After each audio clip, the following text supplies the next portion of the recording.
आज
जळगावमधील गद्दारांना गाडण्यासाठी हा शिवसेनेचा वाघ आला आहे। तेथील आमदाराच्या मालमत्तेची चौकशी करण्यात यावी अशी चिठ्ठी आली आहे।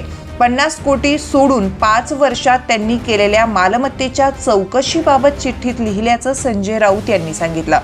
खासदार संजय राऊत यांनी बदलापूर घटनेवरून सरकारला धारेवर धरलं। ते म्हणाले, सरकार बदलण्याची वेळ आली आहे। या सरकारला आम्हीच फासावर लटकवणार।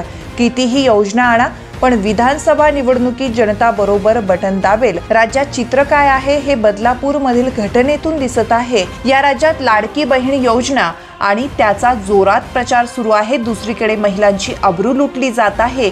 नरेंद्र मोदी या विषयावर बोलायला तयार नाहीत। फास्ट ट्रॅकवर खटला चालविण्याची भाषा बोलतात, मात्र महिलांना न्याय मिळत नाही। दिल्लीत हुकुमशाही सुरू आहे। अमित शाह आणि मोदी चोऱ्या माऱ्या करून सत्तेत आलेत।